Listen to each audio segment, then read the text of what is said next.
इस भ्रष्ट व्यवस्था में जो होता है उसके लिए कोई नहीं बोलता है या उसके लिए कोई सजा नहीं मिलता है।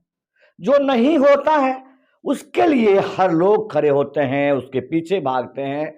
सच्चाई के पीछे चलने की हैसियत ही नहीं आप में या फिर जज्बा नहीं है। जो गलती हमसे हुआ है हम खुद मानते हैं। अब गिर्राजदा पर निर्भर करता है कि आप वास्तविकता के लिए कितने खड़े हो पाते हैं, कितना नहीं हो पाते हैं। आपके पीछे पुल है। इस पुल के टूटने से पहले जब लटका हुआ था, गिरा हुआ, तब तो मैं गया था और मुझसे गलती हुआ जिसकी वजह से ये पुल गिर गया। मैं स्वयं मांग रहा हूं। यदि अब वास्तव में गिर्राजदा को चलवा दो कौड़ी का वकीलवा जिसको आवेदन भी नहीं लिखने आता है और सिर्फ करवा के आवेदन लॉन्च करवाया जाता है पुलिस से, उसकी गांड में दम है, हैसियत है तो करे केस। मैं सजा भुगतने के लिए तैयार हूं। हाँ, हमसे गलती हुआ, ये पुल गिरा है, मैं ये साफ मानने के लिए तैयार हूं, बिल्कुल मानने के लिए तैयार हूं। वो आपको बता भी दूंगा कि आखिर मुझसे क्या गलती हुआ जो ये पुल गिर गया। यदि ये छोटा सा चूक हुआ है तो आप इसको समझ सकते हैं, लेकिन इससे पहले आपको एक बात समझना होगा।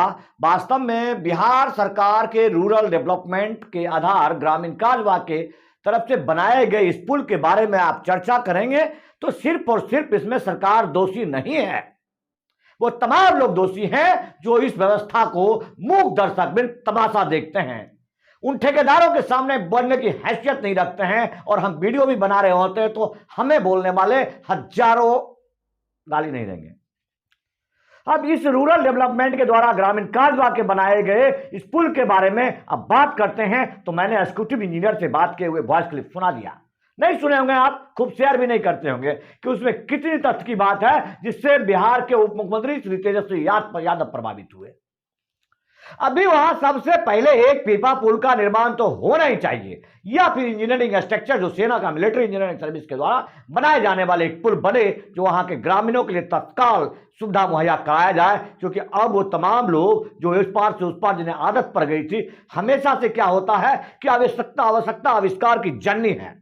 जब वहां नदी था, जब वहां पार घाट था, जब वहां पर नाव चलता था, तब लोगों में एक आदत से थे कि वो अब से क्रॉस करते थे। अब जरा सोचिए, जिन लोगों को उस पुल पर चलने की आदत हो गई, जो लोग समान रूप से इधर उधर हो रहे थे, जिनके हजारों हेक्टेयर की खेती है वहां पर, एक दूसरे आर पार जाया करते थे, वो क्या करेंगे? अब क्या करेंगे ये जरा सोचिए तो सही आप, कि जो पुल बिहार सरकार के उस व्यवस्था की वजह से, बिहार के व्यवस्था थे, आप सिर्फ सरकार को मत कोसिए। मैंने वहां पर जनता दल की बात की, माननीय विधायक श्री सत्यानंद संबोध ललन यादव की बात की, उन्होंने तुरंत फोन करके मुझे सूचित किया कि नहीं, आपका शोक करना बिल्कुल 100% सही है। अब आप इस बात से सीख सकते हैं कि इस विधानसभा क्षेत्र में हम लोग कितना प्रयास करते हैं कि विधायक जी को बाहर निकाला जाए, उनके कार्यकलापों के ऊपर हमेशा निंदा करते रहते हैं, लेकिन फिर भी हमारे विचारों के अनुसार भी ललन भैया फोन करते हैं तो कितने आप उनके बुद्धिमत्ता को समझ सकते हैं। और एक घटना को याद कर लीजिए, परबत्ता वाले घटना को, वही घटना था, यही शुरुआत थी सबसे पहले, जब वो नाराज हुए थे कि पुल गिर जाने की बात मैंने की थी। सिर्फ एक छोटा सा लाइन मैंने बोला था कि जिस हवा के झोंके में केला का पेड़ नहीं गिरा, उसमें पुल कैसे गिर गया, बस इतनी सी बात बोली थी। तो आज जो मुझे गलती हुआ है, मैं उस गलती, चूंकि अब वो हवा का हल्का झोंका भी नहीं चला जिससे केला का पेड़ गिर सकता है, ऐसा झोंका भी नहीं चला, तो मुझसे गलती हुआ है, मैं उस गलती को स्वयं मानने के लिए तैयार हूं।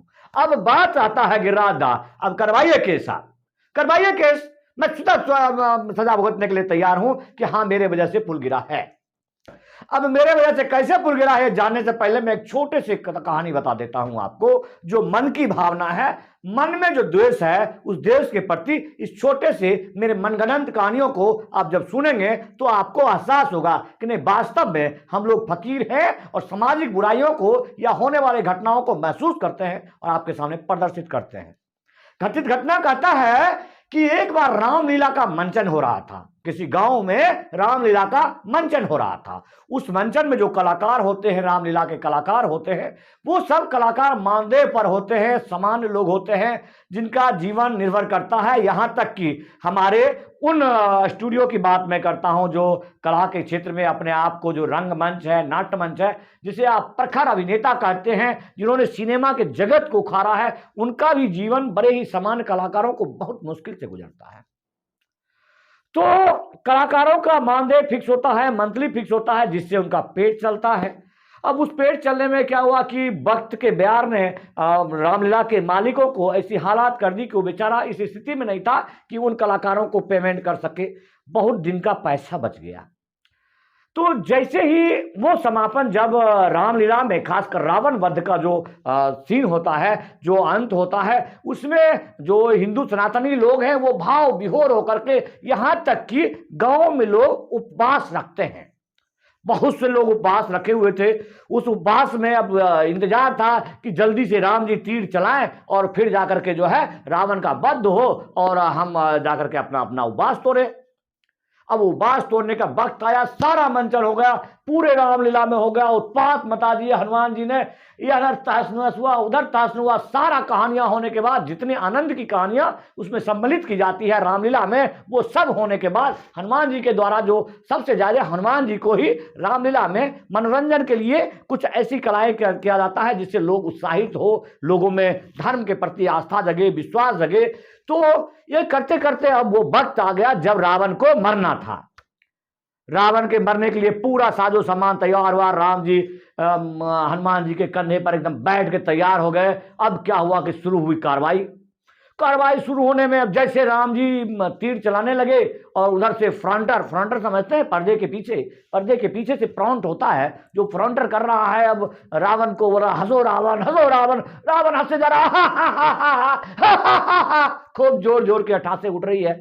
इसी बीच में अब पता चलता है कि राम जी तीर पर तीर मारे जा रहे हैं, रावण हंसते जा रहा है। अंत में पीछे से फ्रंटर कर रहा, अरे हरिया मर जल्दी रे, मर ना, तुम मरेगा नहीं। लोग सब कर रहे हैं रावण के बारे में, राम राम राम राम चिल्ला रहे हैं, सीताराम खूब जोर से उदय घोष हो रहा है और रावण मर नहीं रहा है। लोग बहुत परेशान हुए कि आखिर हो किया गया है, राम जी के तीर का पावर ही खत्म हो गया और ये कहीं बिहार के लोकतंत्र का तीर तो नहीं है। लोगों ने यहां तक सोचा क्या ये लग रहा है बिहार सरकार का तीर है, अरे निशाना ही नहीं लग रहा है। इतने बड़े बड़े योजना आ रहे हैं, इतने बड़े बड़े पुल बना रहे, किसी काम का नहीं। अब प्रचारित होकर के अंत में पूछा गया रावण से, रावण अरे हरिया हंसना बंद कर, तुम तेरे हंसी में सारा रामलीला का सत्यानाश हो रहा है। धीरा सा समझा रावण। फिर रावण जैसे बोला, हाँ हरिया काहे नहीं मर रहा है। हरिया बोला, महाराज हम तो पहले भूख से मर रहे हैं, हमको वहां जिलाइए ना, हम तब मरेंगे, हम नहीं मरेंगे। काहे 3 महीना हो गया हमारा वेतन नहीं मिला, हम मरेंगे काहे। अब लोग अब परेशान, डायरेक्टर अरे यार तू पहले का ही नहीं बताया, तुम ये बात बताते हम परेशान हो गए, हमारी बीवी रोज बच्चा बीमार होता है, डॉक्टर अलग परेशान कर रहा है, हम आज नहीं मरेंगे एकदम। अब लोग जूता चप्पल फेंकना शुरू कर दिया। लोग अब जल्दी मरो यार, भूख से चिल्ला रहे हैं। जनता जो है जय सिया राम करने की किसी तरह ये रावण मरे। और रावण तो पहले भूख से मर रहा भाई, वो कहाँ मरने के लिए तैयार है, एकदम मरा हुआ नहीं, बिल्कुल नहीं मरूंगा। तब जाके अंत में हुआ कि दिखाया गया रामलीला का मालिक, भैया ये ले तेरा 3 महीना का नहीं तेरा 6 महीना का तनख्वाह रखा, तुम अब तो मर ले भाई मेरे। फिर अगर इसे नहीं मरेंगे, आप हरिया को तो दे रहे हैं, हमारे चचेरा भाई जमवंत जी है, वो कोरोने जी है 3 महीना, वो करा भी दीजिए तब मरेंगे। अब बेचारा मरता क्या नहीं करता, जनता हजारों की भीड़ दे गाली दे रहा है डायरेक्टर को।